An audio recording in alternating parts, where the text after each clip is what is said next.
Well, speaking on the Iran-US tensions, US President Donald Trump in his State of the Union address to a joint session of Congress said that he prefers to solve the confrontation with Iran diplomatically. He slammed Iran and dubbed it world's #1 sponsor of terrorism, adding that as he wants to resolve the problem, he cannot let them have nuclear weapons. As president, I will make peace wherever I can, but I will never hesitate to confront threats to America wherever we must. That's why in a breakthrough operation last June, the United States military obliterated Iran's nuclear weapons program with an attack on Iranian soil known as Operation Midnight Hammer. And for more on the Trump's address, we have Amritpal Singh joining us. Well, Amrit, the president claims inflation is falling rapidly and the economy is performing at record levels. Also, simultaneously slammed the Supreme Court on tariffs in front of several justices out there. What do you have to say about his speech today?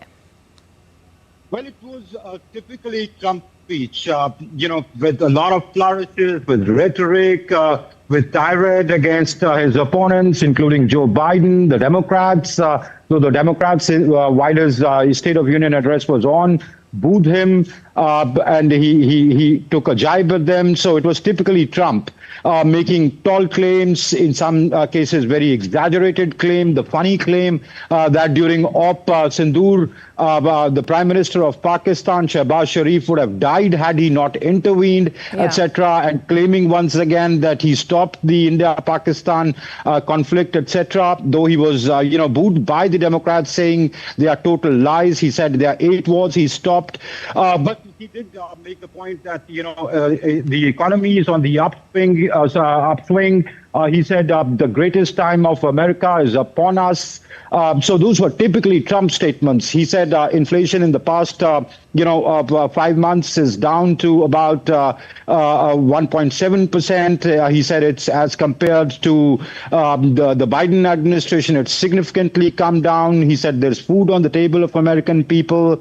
Of course, he took on the Supreme Court. He said he called it an unfortunate ruling. He said that the world knows that the deals that he struck with them, the tariff deals, he has the legal authority as president. In fact, he hinted at something called as the income tax, which he says he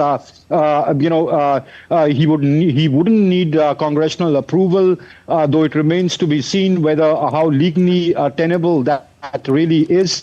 But he said, if countries who have agreed to deals with him do not abide by those deals, far worse is coming. So that was typically Trump, threatening countries, even though the Supreme Court has struck it down. So it was a typical Trump speech, replete with a lot of rhetoric, Lipakshi.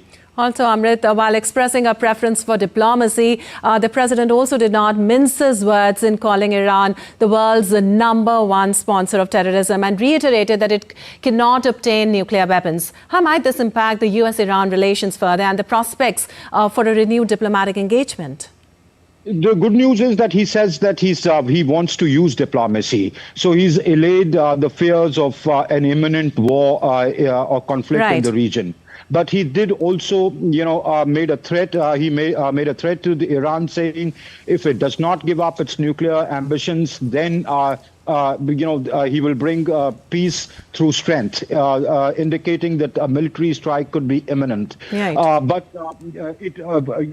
As I said, the good news is that he says that he still wants to give diplomacy a chance, and the military buildup that we see in the State of Hormuz. There is some good news if one can read that from the State of Union address. But he called Iran the #1 sponsor of terrorism, etc. He kept using those words. He said protesters have been killed. So he kept up the rhetoric. So he's keeping up the pressure on Iran, but he's saying that he wants to give diplomacy a chance. All right, Amrit. Thank you so much for all those details.